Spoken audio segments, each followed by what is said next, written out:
buddy. I was just putting on some chapstick to chat with you, so pretty excited. It's off season, so I got to take care of self-care, right? Hey, everybody, this is Greg Zahn. This is Anthony Telford. You're listening to The Walk-Off with Scott Belford and Adam Mack. All right, welcome back to The Walk-Off. Good friend of the show, Trevor Freeman. How you doing, buddy? Good, buddy. I was just putting on some chapstick to chat with you, so pretty excited. It's off season, so I got to take care of self-care, right? Yeah, Moist Lip Freeman. That's right. Buddy, pretty exciting playoffs, eh? Yeah, I don't think we've chatted since the playoffs ended, right? Well, here or there, but yeah, no, you've been a bad friend. I've been a bad friend. That's what you're asking. Right. Buddy, I loved watching how you are raising your boy into a Jays fan. The playoffs were on there when they were playing Tampa Bay, and oh, buddy, the pictures of him in Jays gear and Jays hats, and just that's what you got to do. Honestly, like, for as much as my wife wants to say that he wasn't watching, like he's just watching the bright lights and stuff, right. If I turned baseball off, like whether it was the green of the fields or whatever, he was in, right? So I was just going with it, and basically it was a cool thing for us to just sit and do. So I'm hoping that he picks it up by osmosis and not all the swear words. Yeah, that's the one thing with no crowd, eh? Your boy's gonna be 2 and he's gonna be like, fuck. I won't even scold him for it. I'll have to try not to laugh so he's not saying it in school in the future, but who knows if we'll have school in the future. Right? Yeah. So where do you want to delve? Like, I mean, it was honestly, as a baseball fan my whole life, barring the Jays wins, right? World Series wins. I mean, and like I used to watch Cardinals all the time too. So that 2011 was a pretty special playoff season, but like I can't remember one that I was as into start to finish every series. Like, just watching all that baseball was unbelievable. Me too, man. By virtue of not having anything else, I guess there's that argument. But honestly, it was just entertaining as a baseball fan that it gave me the time to sort of forget all the other bullshit that's going on, right? Well, buddy, for all the rhetoric that we heard at the beginning of the season about how this is going to be an asterisk season and how it's not going to be legit and who knows what the playoffs are even going to look like. Are they going to be even worth watching? Is it going to diminish the quality of baseball, allowing more teams into the playoffs? And you're dead on, man. It was incredible. Like, there was not one series where I was like, boo. Well, maybe that Milwaukee Dodgers series, but even that. But, I mean, even that, you're still watching, and like the interest of that was simply the shortened series, right? So like, I mean, you still had all those angles. Plus, I hadn't forgotten that Milwaukee must have had in the back of their mind that guy was just busting into their yard and tearing it up too, right? Like, yeah, it was days before that. But, I mean, I defy you to find a more fun one. Like, one of the things that sort of was getting on my nerves with, and we've always talked about the top comment from MLB fans whenever a post comes up on Facebook or wherever, it was everybody saying that Randy Arozarena, like, he's got extra games. Maybe he had one extra game. Like, I mean, realistically, that wild card series was just one extra game. Yeah. Right?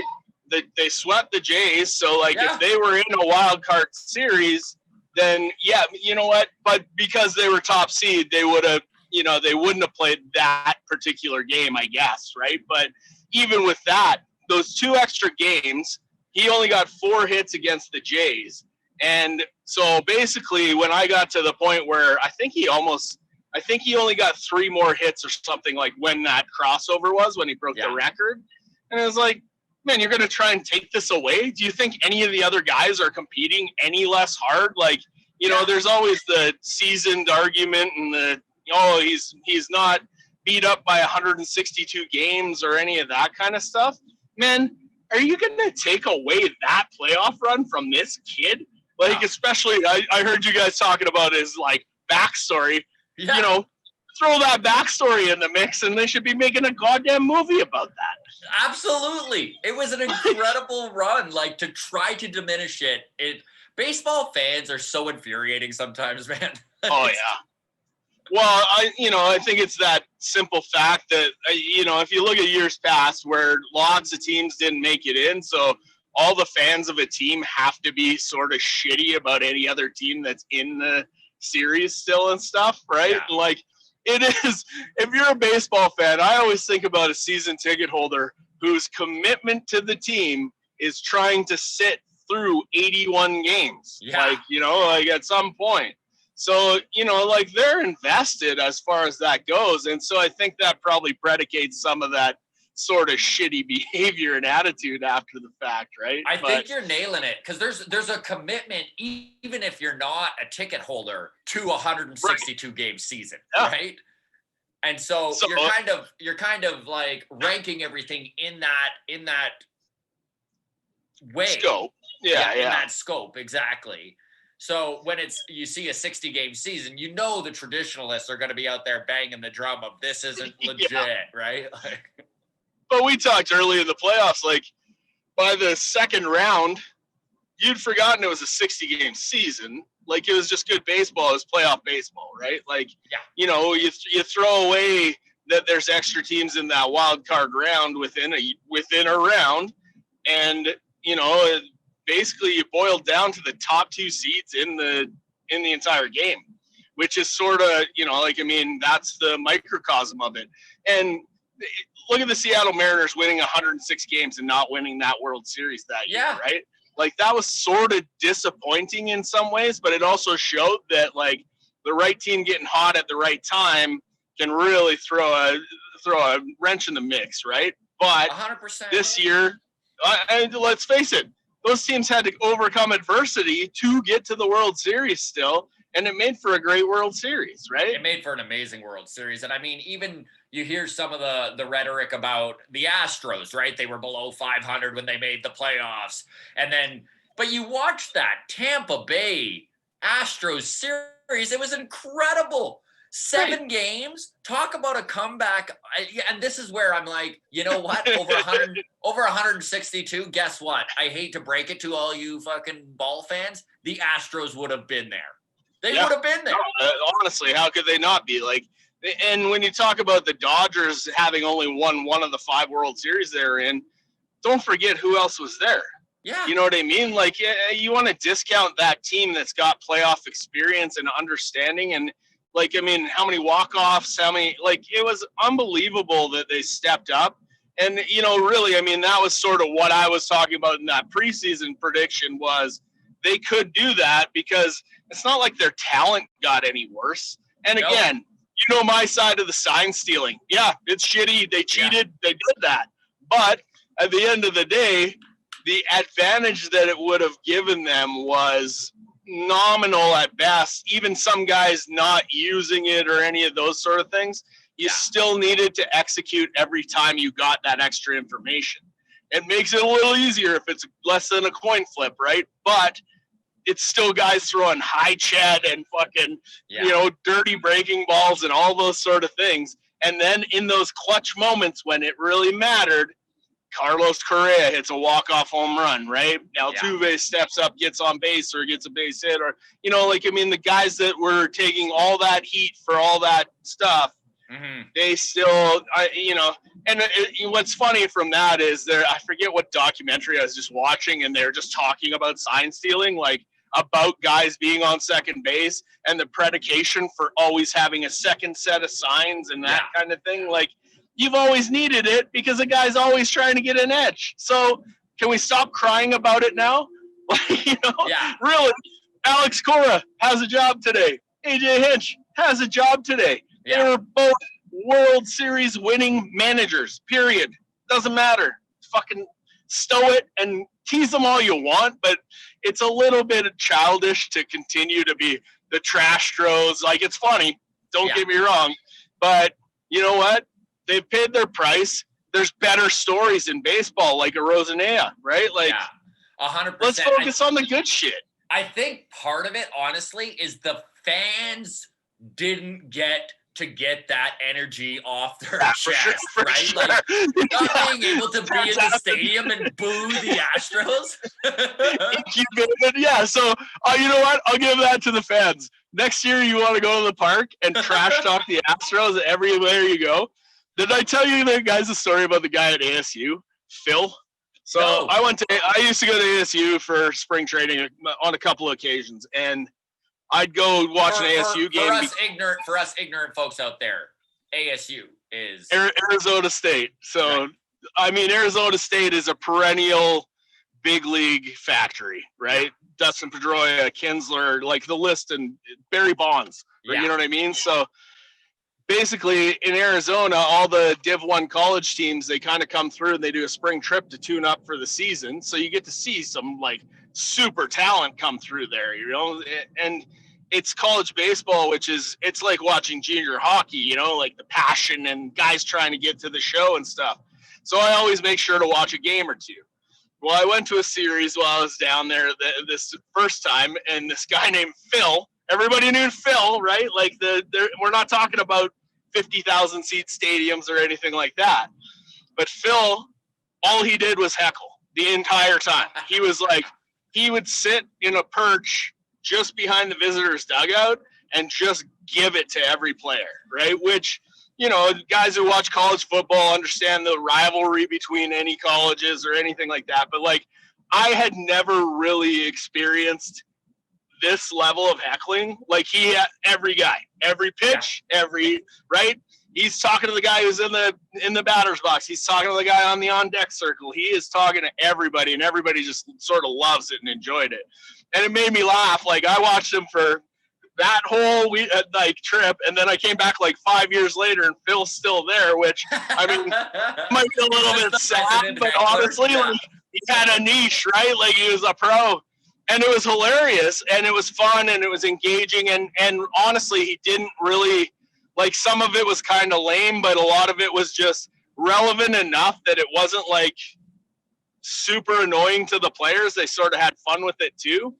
And so, you know what I mean? If you got guys who want to need to get that energy out like that, fucking fill your boots. But realistically, there's so much more to talk about in baseball than that. Yes. And to me, I thought that they put it away with their talent, which is what they had to do, right? Mm-hmm. So, you know, I mean, guys are trying to compare Pete Rose to the Astros and all that stuff. Like, come on, guys. Like, sign stealing is a part of the game, period. Mm-hmm. That's all there is to it. So, end it, right? Like, there's awesome stuff in baseball. Like, that, if anything, that's what this playoff showed me, was just like, oh man, look at this young talent. Look at Mookie Betts. Like, I know, man. Come on. That's the thing, is you look at that Dodgers team, right? And even though that they've only won one of the World Series they went to, they're not finished. They are not finished, man. Like, we could legitimately be talking about them, especially with that short season. They are legitimate back-to-back contenders here. Yeah, for sure. That's an exciting story. To me, that's a more exciting storyline in the end. And then when you can pit them against the villain Astros now, right? Like, and here's the thing I'll tell you, Scott. Do you remember when George Springer came into the league? Yeah. So the year George Springer came into the league, the Astros, who was their manager? Ah, man. I wish I could remember it right off the top of my head. Yeah, right before they brought Hinch in. That's right, yeah. Right. So this guy, like, he's like, man, we'll probably lose 100 games this year, but we're going to figure out how to play baseball. Yeah. And he had a lot of young talent, and, you know, like, eventually he sort of constructed a real good baseball team, right?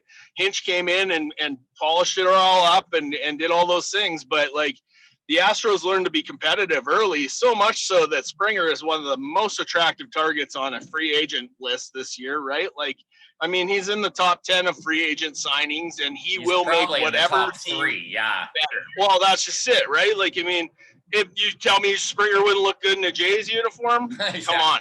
Yeah. Like, we've talked about their need in center field, and Grishik, did step up in a lot of ways. I move him to a corner in a heartbeat if we can get Springer on the field, right? Like 100%. Because he's got a pedigree of winning too. Yeah. Right? The guy knows how to win. He also knows how to lose. He also knows how to eat shit, which let's face it, the Jays play in the AL East. You need to have a strong Short constitution. memory. Yeah, I mean, when you talk about the big boys like the Red Sox and the Yanks, that's all fine and good. But then now you really have to start talking about Tampa Bay and what they do year in and year out to put a competitive team on the field, right? Now they're going to pull their pitcher at the wrong time because they're listening to nerds and not to baseball people at that point. But, there's going to be a mix in between there where that levels off. Yeah. But you and I had that argument, right? Like you were giving it to me, and I was like, "Hey, I'm saying that Tampa made it to Game 6, but they still haven't won the fucking thing yet, right?" So like, it's true. It's true. They don't have the hardware to back up what they're doing, but with the budget that they're working on, right? It's unbelievable. Like, how do you not? They should be in business schools teaching that. Like, come on. They're getting the most out of what they've got, and it looked like at a guy like a Rosernev, right? Like, to get that production out of him without having to always, like, they've made it about baseball, right? They've made it about playing good baseball. You'll get paid later, and like, it is a business and all those sort of things.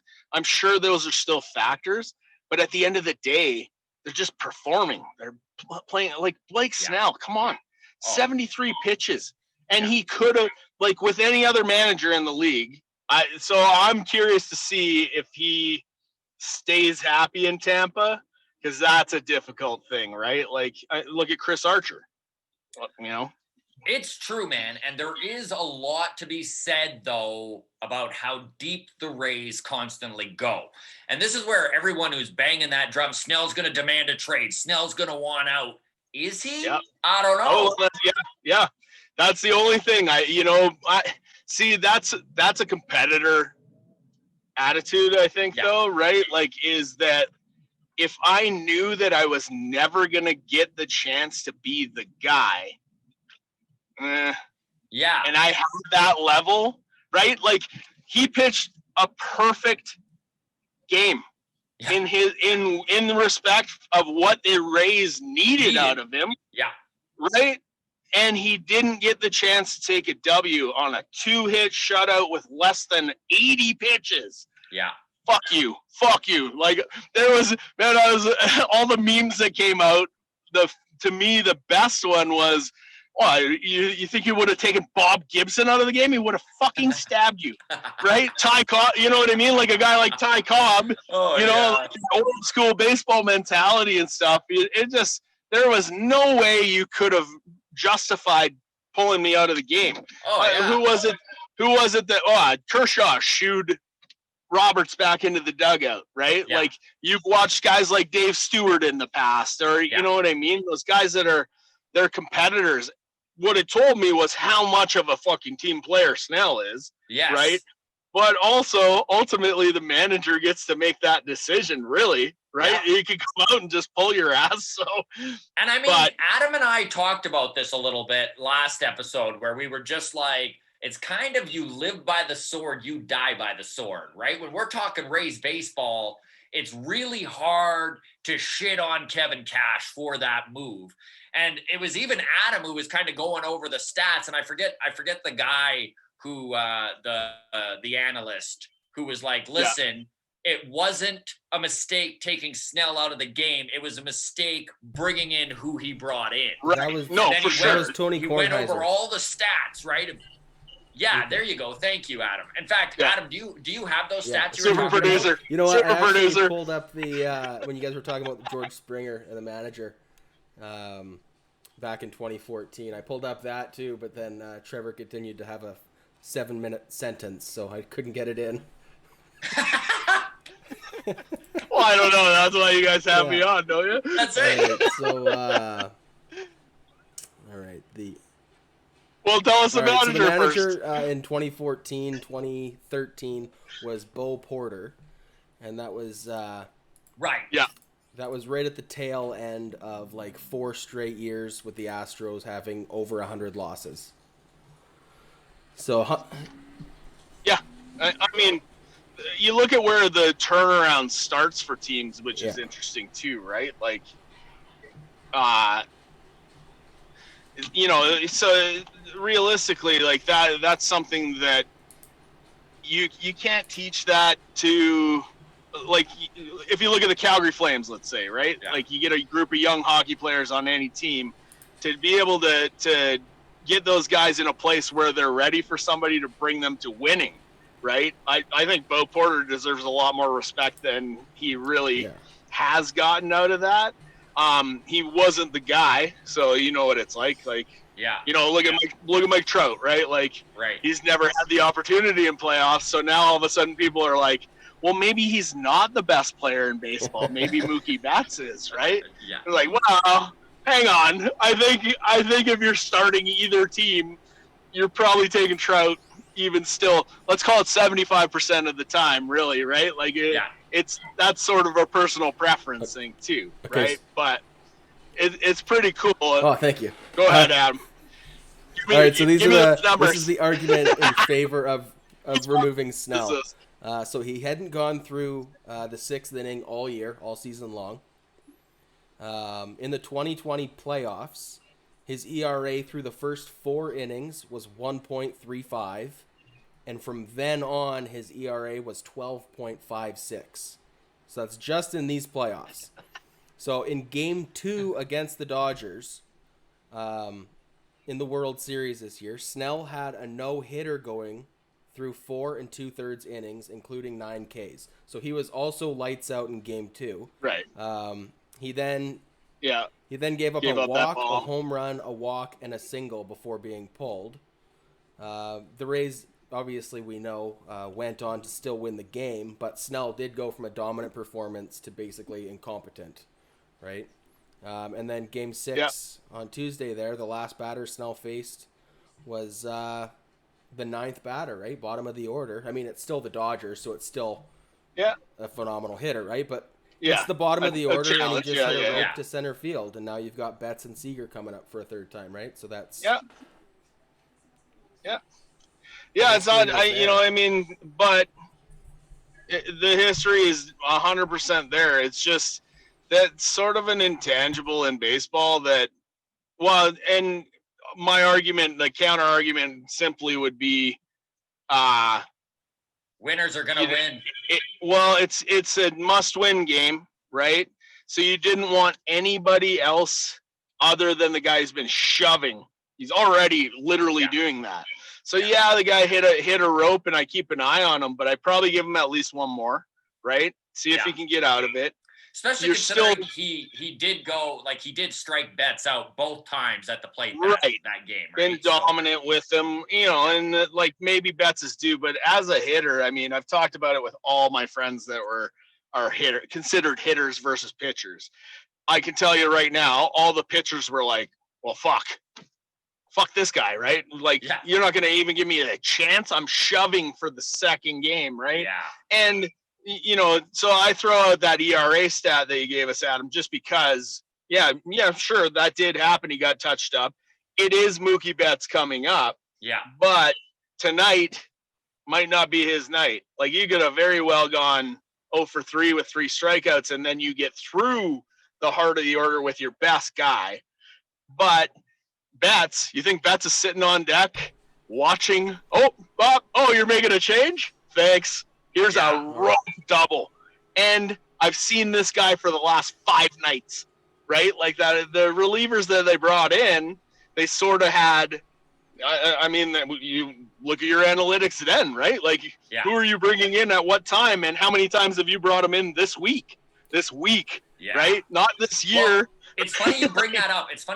Because we had Juan Forno on the podcast last week, and he literally brought this up. He was saying that, like, as a hitter, when he would go 0 for 2, 0 for 3, and they changed the bat or the pitcher, it was a celebration. He was just like, thank the Lord. Relaxed. There's nobody you can bring in who is owning me like this guy is. Yeah, right? exactly. So that's the argument to me in terms of thinking from a baseball perspective and sort of putting the numbers aside. Yeah, okay. Has he dominated that hitter in the first 2 at-bats? Mm-hmm. Yes. Okay. So if he's a competitor, you think he's in there to give up home runs? No, he's still going to try not to, right? Like, and you can argue that, like, he's tired, he's this, he's that.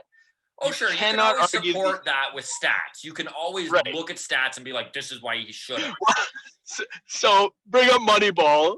My favorite part in Moneyball is the first meeting with all the scouts, right? Yeah. And the ugly girlfriend conversation and like just that part being, that part being fun. But what he's really talking about is the intangible of guts, right? Yeah. Like this guy's got guts. He's going to look down the barrel of the best player in the league at this moment and challenge himself to win. And as a baseball player, that's how I take every at bat. That's, you know what I mean? Yeah. So taking away that from me as a baseball player would be the thing that made me actually look somewhere else. Yeah. You know what I'm saying? So, I mean, it's just in order to be a baseball player, you have to be a little bit cocky and arrogant, right? Because you fail more times than you succeed all the time. You hear it all the time, too. The guys who want the ball, right? The guys who in a big situation want that pressure on their shoulders. And there's not a lot of them.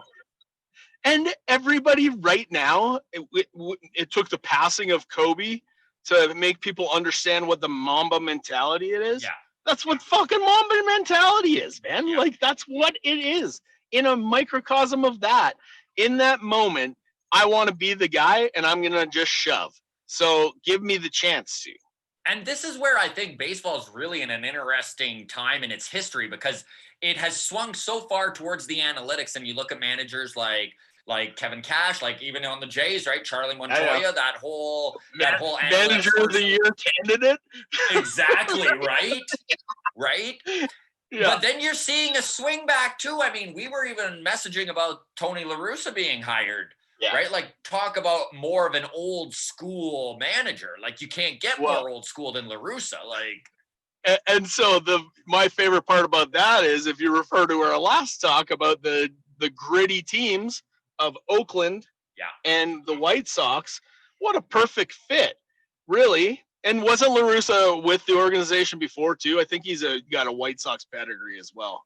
Yeah, see, and this is where I knew that this would happen. This is where we disagreed. And that's fine. I love it. I love hearing the other side. I hated the La Russa hiring. I didn't personally think it was the way to go, but we don't disagree.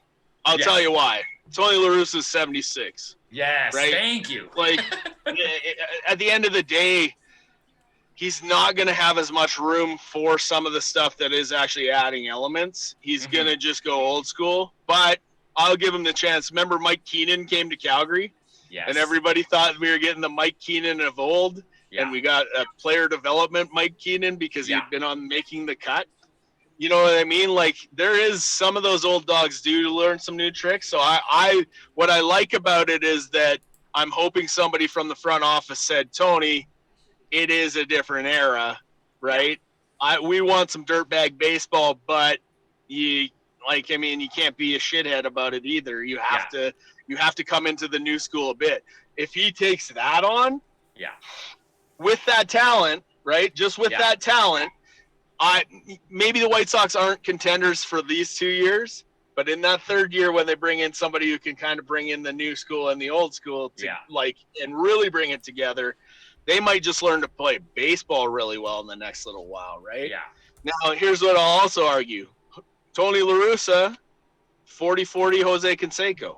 So guys like Terry Steinbach, who bunted and did those little things. And you remember I was talking about this before, like, somebody who comes in and teaches a good fundamental game and leaves room for some of the new school approach, they're going to destroy with the right level of talent. So, and maybe I'm not giving La Russa enough credit for being able to adapt to the new game, because I look at it as a 76-year-old man coming in who's a Hall of Famer. He feels like his baseball is the top, right? Like, and even him being hired, I know Adam and I were talking about this last episode, just for him to come out of retirement, you almost have to expect that the White Sox were like, the reins are yours, right? I don't think it's going to be a Kevin Cash, Charlie Montoya type of situation where they're more puppets. I will just say, but I mean, a White Sox manager. That's where he started his career in Chicago, 79 to 86.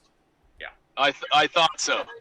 Yeah. Oh, so maybe it's a fan move too, right? Because the Cubs have probably swung that in their favor too in Chicago itself. True. With some success and those sort of things. So maybe it's just a stopgap move that gives them somebody they know is a baseball guy. La Russa's never been away from the game, right? So realistically, I mean, it'd be interesting, Adam. That might be one you could find is sort of Tony La Russa comments over the last few years about baseball, right? Yeah. I'm sure there's an interview or two with old Tony because, man, Tony La Russa, Cardinals, you know what I mean? I know. He's got a laundry list of accolades of new era stuff.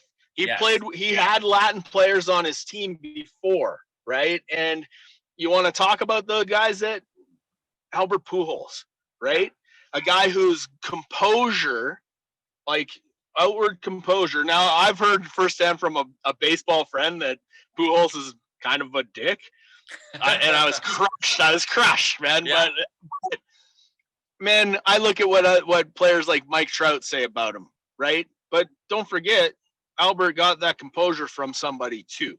So that's what I'm hoping for is that a guy like Tony La Russa who can coach a superstar like that can coach some of their new superstars and coach them into what they have as a style as a player. Because I mean, a guy like Pujols, you don't really coach. You hope to put him in situations where he helps other players almost, right? Absolutely. And it's funny you bring that up because that's one of the biggest question marks I have about La Russa being brought into the White Sox is the fact that when La Russa was coaching with the Cardinals, when he was the manager there, it was a very different team, a lot of experience, a lot of veteran guys, a lot of guys who have been there before. And the White Sox don't have that. Frick, you look at Tim Anderson, one of the most exciting young players of the game. The guy bat flips doubles, right? And you can, I just can't see La Russa being cool, man. No, and you shouldn't be. Plain and simply, like I said about the bat flip, in the right moment, a bat flip is a release of energy, the same as hitting that ball out of the park, right? But on a double, bench his ass, right? Hey, man, that was a triple, but you're a dickhead. So figure it out. Be ready to play tomorrow. Go and think about what that meant to your team, right? So that's what I'm saying is you can be hard on players in a different way now. And honestly, I've coached for 25 years now. Yeah. And I adopted my coaching style, which is still that same hard ass that I got, but not the guy who screams and makes you cry. Right? The guy who puts the pieces together for you and says, yeah, man, that was great. But look at what you did to the next player. You pimped a home run and the next player got dotted. That's on you. And I want you to think about what that means to the team, right? Yeah. You think that guy's happy with you now? He just wore one in the ribs that should have been yours, but they're just taking it out in anger, right? You know what I mean? So there is this fine, intricate balance of and we've talked about it, the unwritten rule kind of idea, right? Properly applied and with the connection of why this is happening, that unwritten rule still holds true for me in a lot of respects. But I mean, what people always sort of forget, they give you the laundry list of the unwritten rules. But if you actually looked at when they were applied or when justice was applied, that was the Gibson thing that I loved. His last game, he gave up a grand slam to a guy. I forget who it was. Adam, that's a good one. It's easy to find. He gave up a grand slam, his last pitch ever in the big leagues. And they played in an old timers game 15 years later. First pitch, bop, he dots us. And what I'll tell you about a guy like that, if he saw another guy his age, he had no qualms about maybe taking a 5 miles an hour off of whatever he had at 80 or whatever, right? Yeah. And just boom, hey, you know what that was for? And the guy probably just went, and he probably laughed about it. You know what I'm saying? So realistically, the same thing with the Astros situation. That's what I was talking about in our first talk about the Astros was, if guys want to lose games and give the Astros a tactical advantage, they'll just come out and dot them every chance they get. Yeah. But if they're smart, they'll wait until they're up 5 runs and there's nobody on, 2 out, 1 out, and they'll really get a guy, in the ass, a hard one. Yeah. And walk away, right? And have extracted their vengeance and then move on, because baseball's still fucking hard. It's hard to win games and win World Series and do all those sort of things, right? Oh, yeah. The Blue Jays proved that for, 28 years? How about that picture you sent me of Vlad? Let's talk about that. Man. Yeah, let's talk Jays for a second. Doesn't he look good? Holy cow. Literally, contextually, we were just having a discussion where I was like, send his little fat ass down and make him learn that lesson. And then 2 minutes later, he sent me a picture. He's lost all this weight. Yeah. Awesome. You know what I mean? I'm hoping what happened was he was watching that competition in the playoffs, right? Yeah. And saw, losing to the Rays might have been the best thing for a Jays fan to ever have. Right? I think it was major for this team. I think all of them took a look at the playoffs and were like, holy crap, we're not quite there yet, but we need to put some more work in. I mean, this is the thing for the Jays fans out there listening that didn't hear. Vladdy has lost 30 pounds since he showed up in July 20th. Since the restart. Yeah, since the restart. And at 12 since the end of the playoffs. He's at 250 pounds right now, which is the lightest which is crazy, but it's the lightest he's been since making the majors. And his goal is 230. He is super motivated to play third base again, which I don't know if it's possible, but I just love that he has that sort of fire burning in him. And then he came out and it was announced that he had apologized to all the players on the team that he showed up out of shape and not ready to work. Yeah. He went public, which is something that he hadn't done before. He went public and was like, listen, I'm well aware of my conditioning problem. It will never happen again, which talk about accountability for a 21-year-old kid. He even named names, too. For sure. Guys. This is the quote from the Sportsnet interview, right? You're talking about next year, third base is mine. He's putting in the work you guys mentioned, losing the weight, right? But this is the quote. He says, I mean, just take a look. Why has Tatis Jr. performed so well? Or Soto, he said. Goes on to say, the reason they've done so well so far is because they work hard in the off season. He says, but thanks to God, at least I learned that lesson while I'm still young in my career. I learned how important it is to work in the off season. So, by all accounts, he hasn't been putting the work in, and now he's kind of had some eyes open, and hopefully. Well, it's cool to see that competitiveness, because the truth is, Vladdy was ahead of guys like Soto and Tatis. Oh, yeah. Right? In the minors, Vladdy was the man. He was on MLB Network every 2 weeks, right? 18. Do you remember who they take down there? Oh, man. They were watching him hit bombs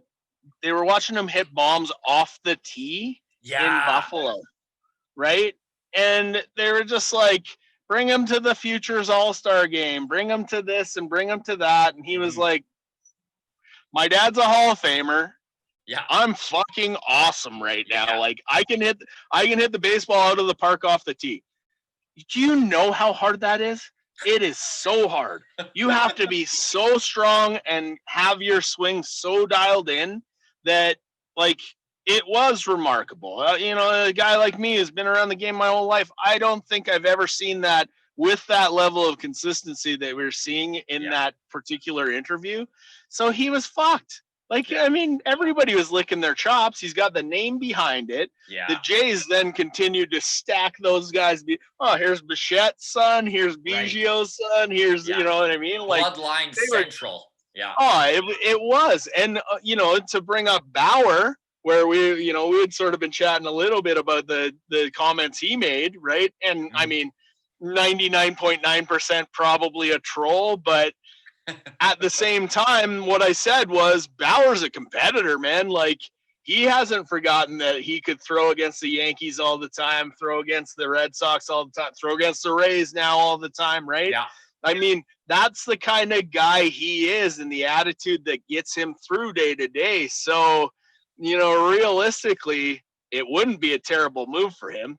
Yeah, honestly. I mean, and let's be real. A rotation of Bauer, Ryu, Pearson, like, my God, that goes head to head with anyone in the AL East. Anyone in the AL East. And that's just it, right? So now all of a sudden, like, I mean, Toronto did themselves a favor with Ryu because they showed that they could patch up that relationship with Boris and spend some money. Yes. Because they all of a sudden realized, well, shit, we're in the AL East, right? And so you either go the Rays route or you go the Yankees route and sort of combine some of that Rays knowledge, right? Yeah. And really, like, again, they need to get that center fielder that can be a difference maker. So look at the plays that Bellinger made, right? And they were saying his wins above replacement in the field defensively was very high, in terms it was of insane. that. I forget what it was now, but it was something like 6 or 7 in a 60-game season. Like, yeah. And so then, it was the most since the stat was brought in or something like that, or second highest, even like historically. Like, but look at the play that pick a play that Betts made. You know what I mean? Yeah. The play he made on his shoe top, those sort of things. I mean, those plays, again, when you're talking about an intangible, they elevate the guy's next at bat. They elevate the team's next at bat, because a guy like Betts laying it out for you, if you're a guy like Turner, you're like, I got to do something too. Or if you're a guy like Chris Taylor, who strikes out 9 times and then still has to be ready for the 10th time and hits a laser beam or whatever, right? You know what I mean? Like, I think those intangibles you're bringing up were really eye-opening to the Jays, right? Because defensively, they were probably the worst team in the playoffs, right? Like, you looked at in the season almost. And I think you saw it, man. Like, in guys like Bichette, in guys like Biggio, and guys like Vladdy, who were like, oh man, like, we have work to do. Because the last thing we need is 1 year down the road. The last thing the Jays need is 2022 rolling around and then being like, we've got too many liabilities on the field. We, despite having an offensive juggernaut, need to do something to shore up the defensive end of the game. But if you didn't see the defensive side as a baseball player, you were not watching the same playoffs I was. Yeah. I was blown away, man. Like, it was so good. Buddy, that Rays-Dodgers series was maybe the best defensive baseball I've ever watched in my life. So now let's talk about the Chris Taylor error in context of that. Yes. That error gets made because everything is so high pressure and turned up to 11, right? Like, because of that, like, people want to shit on Taylor in that moment. That's actually the one that I worry about more than the hot shot or the reaction plays is the time where all he had to do is get that in and put that on, like, in a cutoff's hands right away. Right. And you prevent the winning run from going. And then, you still had a guy fall down. The same thing holds true. What the fuck's Will Smith going to do? He's thinking that this guy's bearing down on him and he's got to get this play or else we lose this game, right? Like, all the tension gets ratcheted up in those moments and mistakes get made. That's how two very even teams see winners, right? Yes. Like, there's so much pressure on the plays being made and executed. And this is where I think people don't understand how much the game slows down and how you're actually, like, your brain is on 2 different things. Like, you watch that Taylor error, you watched a Rosarena fall, you watch Will Smith watching a Rosarena bearing down on him. He's watching Taylor boot the ball. He's like, it's just he's anticipating making that tag, right? Like, Well, and I'll tell you what, a lot of people don't. So Muncie's throw, I can tell you what that throw was 100%. He just grabbed that ball and had a fistful of baseball. He didn't have a grip on it the way he'd want to, because the way he gingerly sort of threw it too, that then causes, that missed catch and those sort of things too. So, like, I mean, that moment is so full of pressure and everything that really it showed me that the Rays belonged to be there because they knew what to do in the moment. You know what I mean? Like everything happening.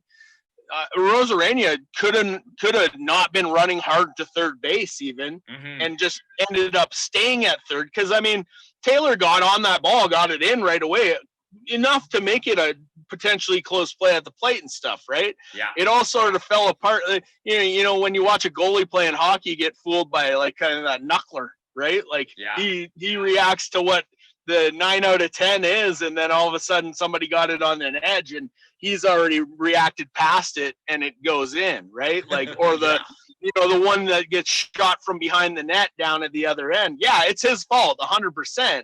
But I mean, every other time it's a goddamn laser beam that he's like, like having to sacrifice his body for or whatever. So, that's the best part about that. Now, the Dodgers then answer back, right away. They're ready to go again and those sort of things too. And so, realistically, you got to see not only the depth and the talent of the Dodgers, but the heart, right? Yeah. To come back and be in the World Series after they wanted it bad. Shitting.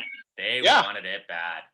The only thing I was disappointed about that playoffs was not getting a Game 7 in the World Series. Me too. It's so funny you say that, because that's literally the only problem I have with this playoffs is that the Rays couldn't win that Game 6 to give us one more game. And to be honest, I think that's why everybody's so shitty with cash, right? Yeah. Because everybody's like, this is fucking awesome. We can go one more night if you just fucking make the right decision. Then all of my group chats are going like wild, right? You don't even know what to say in them anymore, because I know that I'm friends with a lot of guys who are as invested as I am in watching this, right? Yes. And I'm a Dodgers fan. I'm an actual Dodgers fan in many respects, right? Like, I was like, man, if this goes 7 games, I'll gladly sit on pins and needles the entire time and just, like, sweat it out, because this is too much fun for it to end, right? Yeah. This is such a letdown on the day after when I was like, gotta wait till the spring training. Hopefully, we'll see. Yeah, right? Yeah, I think it was even worse, the fact that we've got no hockey right now. We've got no basketball right now. For sure. It's November, and we're like, what the hell? Give us one more game of baseball. Like, nothing. Yeah, there is just nothing. I mean, there's football and there's some fun storylines there. Yeah, and stuff, for sure. But we're used to like having a lot going on. Yeah. But it all, and now you get to break it down and everything, and that's just it. Like, again, of course, we're going to talk about cash and that decision and those sort of things. But realistically, like, the reason we're talking about that is because we'd like to see somebody move past it, I think, too, right? Like, I really like how they've incorporated the knowledge and built that into baseball that's entertaining and good, right? As opposed to, like, just the idea of it, like, guys, if you watch Moneyball, again, I'll refer to that because it is sort of the basis of this, but they're talking about watching, like, at the time, they were like, boring, make it boring, like, do it, make it boring, right? Yeah. And again, Shapiro, who brings that to the Jays, like, but fundamentally, the competitive advantage, it's like sign stealing in that way, right? If you know that the pitchers aren't throwing as many strikes and you can get guys on base that then result in opportunities to create, runs, it makes sense. Now incorporating the element of knowing when to apply that and when not to apply that is what the next great manager really needs to do, right? Like, because again, in that moment, it's statistically, all those things make sense. But what any player knows is that sometimes you can't rely on that statistical analysis. You got to throw the book out. Be the time. Well, that's just it. So consider it from a baseball player's perspective. Yeah. If I hit 300, 3 out of 10, right? 1 out of 3.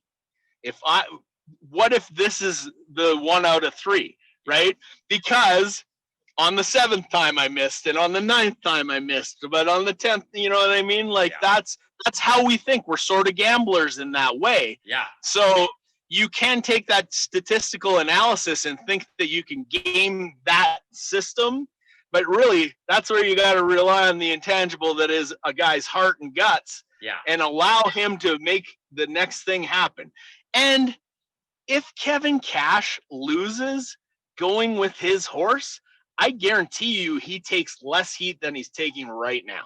I think you're right. I think 100% you're right. And I think you kind of touched on it, that we're in the stage in baseball where there are teams trying to find a happy medium between new school and old school. Well, they have to. And there will be a manager that everyone's like, that guy got it right. Yeah.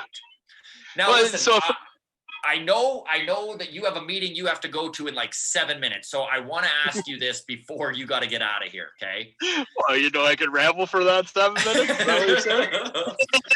Fuck you, Adam. I got you. All right. So right now, obviously, all the Jays fans, all baseball fans in general are kind of watching free agency and what's going on. And even with the trades. And I know the two biggest rumors right now for the Jays, with Shapiro and Atkins having that background with Cleveland, could they be going after Trevor Bauer? Could there be a Francisco Lindor trade? Now, this is what I'm curious you think about, okay? Because Lindor, for all the people listening who aren't aware, has 1 year left on his contract. He's a free agent at the end of 2021, which is very similar to the situation Mookie Betts was in Boston. And the Dodgers went all in on Betts, and then they managed to sign him. But they did give up a lot. They did give up a lot of prospects to do that. If you're the Blue Jays management, knowing Bichette is a phenom and is already playing shortstop, and you'd need to move him to second base, which would mean Biggio would continue to move all over the fucking area, right? Like all over the infield. Do you do it? Do you take the risk that in a year maybe you wind up giving up somebody like an Alondro Kirk to get him and then can't sign him? Right. Well, I think that you're better off. I think you're better off, honestly, long term. You've built this exciting team, so I'd rather plug in a veteran. Like we've talked about Turner, right? So yes. Turner's great because the price point is better, and he can come in and be a veteran. They're not ready yet. Yeah. Right. So think about what we just talked about with Vladdy and him putting in the work and stuff. We still have to see if that work works for him. Yes. Right. And so to push all in on this team. And so I tell you, if they get Lindor, you probably say goodbye to a piece, right? Yeah. Like you're going to say goodbye to a piece. Like first of all, Shapiro has that relationship with Cleveland that is good. Yeah. We've seen it. He's already made moves like Donaldson and, Double E, right? 2 of them. So he's not friendly with Cleveland. He's also not friendly. That's where the Bauer thing, that's what I brought up, was just like, realistically, that guy, Bauer played the longest for that organization, right? Yeah. So, like, there is some sentimental value there in the ability. If you added a piece like Bauer next year, right, as a free agent, right, I think you can sign him for a couple years and give him the room to be making a decision 3 years from now out of a playoff position too. Right? We made the playoffs based off of 60 games this year, period. If fans have too high an expectation for next year, they're going to set themselves to be disappointed. So bringing in a piece like Lindor, I don't mind moving Bichette to second. I think he'd actually thrive because he's tiny. Bichette's tiny, man. You give him less field to worry about. I've seen many shortstops. Dustin Pedroia made that move, for right? sure. And he was an MVP after that. Same stature, right? Brandon Phillips, like, think about it. That's what a second base position is. And Lindor comes in. He's a Latin guy. Like, the athleticism, I can't even truly express to you the athleticism of these Latin players. Like, they're made to play and be awesome at this game. So Bichette, eventually he would be, to me, I think he'd be like Tulo, a little bit injury prone because he stayed in a position that taxed him to his limit. You move him to second base, shit, man, all-star, right? He'll make the adjustment because he's young enough still, and he's still playing in the big leagues. He's still in the middle infield position. It's not a first to third either. So realistically, like, that part wouldn't worry me. What would worry me more is bringing in a guy like Lindor and bringing in a Bauer and then expecting to win the World Series in the next 2 years.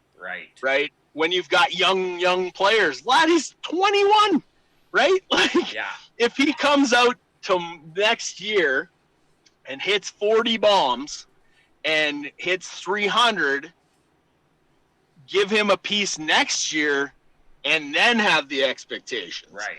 But right now, they're still so young, and they're, just sort of dumb and uncultured in that way. I like that take. Now, how do you feel about Lindor's only 26? So what if they don't bring Bauer in? They do make the move for Lindor and wind up signing him for 10 years and build the team around that. I don't like signing anybody for that long a term anymore. Well, that's what you would need to do. It doesn't make sense. He'd need a Mookie Betts deal, right? He'd need a Mookie Betts deal. Yeah. For sure. And I mean, like, if they did it at the end of the day, I think Jays fans would be thinking Vernon Wells, unmovable contract. Yeah. I'd be thinking Pujols, right? Who actually ended up going to the Angels too. People often forget that the Angels have eaten a lot of shitty deals in the past, right? Have. Like, and man, I love Pujols. Don't get me wrong, but how do you allow that to happen when you control the means of production? You're right. You know what I mean? You're right. Like, I mean, realistically, Pujols, and I love Pujols too, but Pujols was really the last deal that any player got, paying them for what they did and not what they have. Or what they have in the future. Yeah, and so that's why I like a guy like Turner, and we've talked about Turner. He's 35. You can get him for reasonable money. Yeah. And he can help grow you in the next 2-3 years to make you that contender, and you might luck out and get there in the next little while. But unless they have a piece like Bauer to come in terms of pitching, let's be realistic. Like, Ryu is awesome. I love him, right? Pearson as a future, great. We haven't always done great with our future prospects until we've moved them, right? So, Chris Carpenter, right? Yeah. Blue Jay, learned under Doc, looks the same as him, throws the same as him, was a dominant cornerstone piece on another organization, right? Yeah. Like, it's so realistically, I think you need to bring in pitching to help, and you also need a veteran to shore up the bullshit.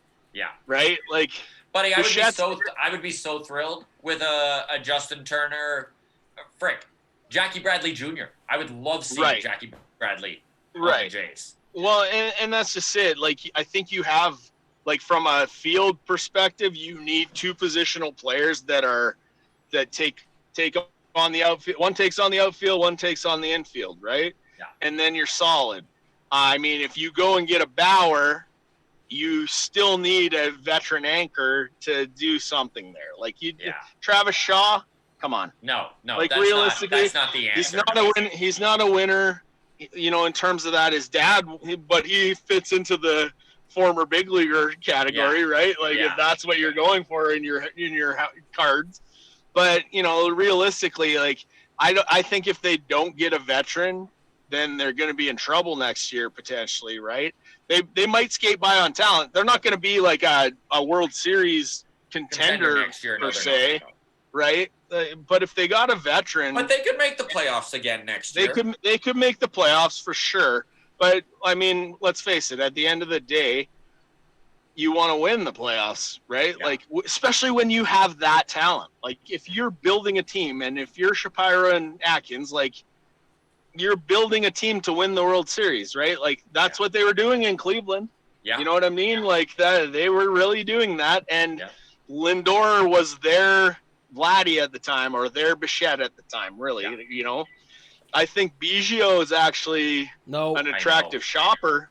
That's the unfortunate part. I know, but nobody wants to think that. But, like, because he's so versatile, he's the first guy I ask for, right? Yeah. But no, you're right. You're right. Right? Biggio, of course, teams are going to be asking for Biggio. Of course. Yeah. So yeah, that's all I'm saying. I don't want to lose him, but that's the price of getting a Lindor in that deal, I think. You're right. Like, plus it's probably a Biggio plus a Kirk and another prospect. Yeah. Well, that's just it, right? With no guarantee of signing him. So no. Yeah.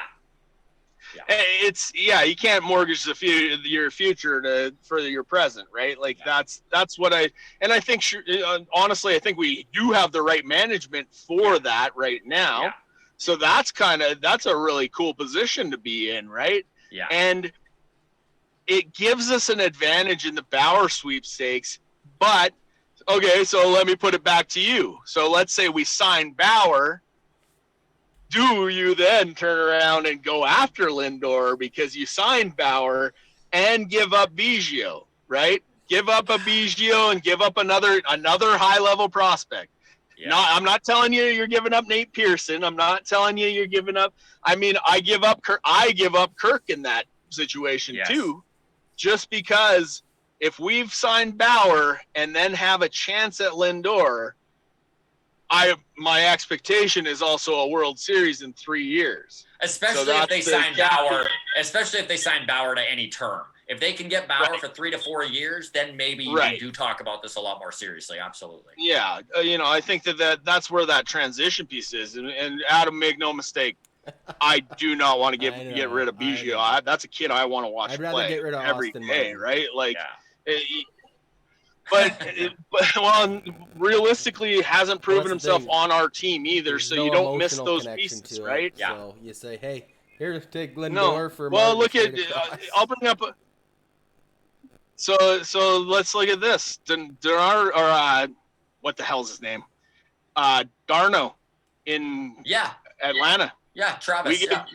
We gave him up. He's a Canadian kid. Yeah. Look at what he's hitting 4-hole for the Braves. Yeah, I know. Right? I know. And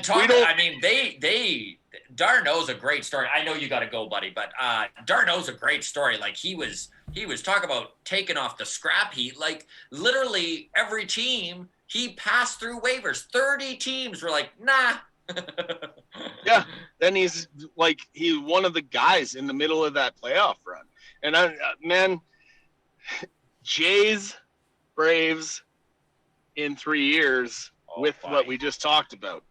Very possible. Yeah. Like I think they return to that place of like being the two teams for a couple years. You know what I'm saying? Like, can you imagine a 2023 Jays Braves World Series? Yeah, crazy. 30 years exactly from the last time they did it. Like, it would be amazing. Well, and not just that. You've got the Padres in that same cycle, because don't forget the Padres weren't far off during that time period either. Padres and Expos were exciting teams during that time. Yeah. And realistically, that Padres team, like that's what I was saying about the Bauer thing is Bauer's been watching that Padres team and everybody's thinking that he would go to the Padres. And Bauer's pitched in the National League now and stuff, and he probably has preference, but at the end of the day, I think his ego takes him to Toronto before it takes him to San Diego. Yeah. Depends how much he likes the beach, really. But he played in Cleveland for years, right? Yeah. Outdoor stadium, cold weather environment, that kind of thing. Toronto's but if I was Cleveland beat. Yeah. Well, and if I was looking for the next Padres, I'd be looking either in Atlanta. Now, if Atlanta gets them, forget about it. In fact, yesterday there was something that came up in my feed on Instagram that I thought Bauer went to the Angels. And I was like, holy shit. Yeah. I don't even think that's a possibility, but you know what I mean? Yeah. Like, it was like, oh, that'd be a cool thing. Actually, it caused different thinking. If we're going to just talk about teams that need Trevor Bauer more than anyone, the 100%. Angels should be right at the top of the list. Yeah, they have to be. If they don't feel the pressure of getting Mike Trout to these next playoffs because of Mookie Betts right now, then their management sucks shit. Well, right? It's too late for that. We already know they suck shit. But the Angels have been just – how many of their starting pitchers have died? Yeah. You know what I'm saying? Yeah. Aiden Hart and Skaggs and like, I know, like, man. oh, they are I don't want Bauer to go there because might be the curse, right? Like, I hate to get that dark with it, but like, No, honestly, right. I've never seen a team with worse luck for that kind of shit, right? Like, oh man. So, honestly, but I think that actually makes Toronto an actual attractive place because they do have young, very high upside talent, right? And, San Diego sort of reached that spot this year. Yeah. And they could win without him.